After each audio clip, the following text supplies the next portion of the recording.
Cessons donc de tricher, de dissimuler, de jouer sur les mots, de multiplier les sophismes. L'alternative est claire, nous devons choisir de conserver notre souveraineté ou d'y renoncer. Il est temps de nous demander comment nous en sommes arrivés à considérer cette question incongrue, il y a quelques mois encore, comme presque banale. Comment nous en sommes arrivés à considérer la rupture de notre pacte social, sinon comme normale, du moins comme nécessaire. Évidemment, et aujourd'hui encore, on s'échine à nous persuader qu'il n'y a là rien de nouveau. Rien de nouveau peut-être dans les arrière-pensées, mais nouveauté radicale par rapport aux engagements que nous avions pris jusqu'ici et qui étaient d'une toute autre nature. Mettons à part le traité instituant la Communauté européenne du charbon et de l'acier, qui au lendemain de la guerre était tout imprégné d'une idéologie dirigiste et planificatrice, et qui s'est d'ailleurs soldée par un échec total, si l'on en juge par ce qui reste aujourd'hui de la sidérurgie européenne. Hormis donc le traité CECA, on pouvait considérer, avant le sommet de Maastricht, que nous n'avions pas ratifié beaucoup plus que des accords de coopération et de libre-échange. D'ailleurs, 18 mois après la signature du traité de Rome, les constituants de 1958 ont pu souligner et consacrer la plénitude de la souveraineté nationale. Et ils ne l'ont pas fait par inadvertance, comme a paru le suggérer M. Mitterrand, ou par négligence, comme a cru devoir le supposer M. le garde des Sceaux.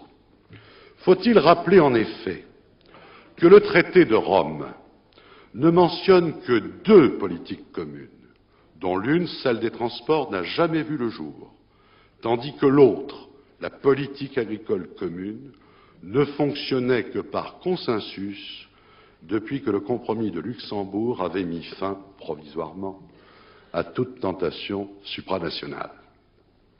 Instaurer un marché commun, puis un marché unique, voilà tout ce à quoi la France s'était engagée. Et il n'y aurait rien eu à redire concernant ces engagements-là s'il ne s'était développé peu à peu, à force de règlements, de décisions et de directives, tout un droit communautaire dérivé, sans aucun rapport avec les objectifs fixés par les traités.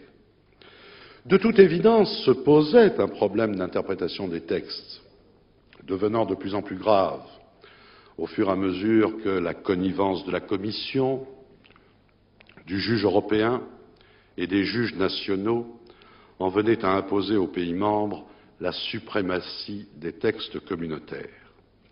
L'exemple de l'acte unique est, à cet égard, tout à fait révélateur. Ce traité déclare en effet que seront prises à la majorité toutes les mesures d'harmonisation nécessaires à la réalisation du marché unique, exception faite des mesures fiscales. A priori, cela n'engage à aucun véritable transfert de souveraineté. Si l'on veut bien considérer qu'un marché unique n'est pas un espace économique uniforme et qu'il n'est pas besoin de nombreuses mesures d'harmonisation pour faire jouer convenablement la concurrence entre les pays membres, soumis au principe de reconnaissance mutuelle des réglementations.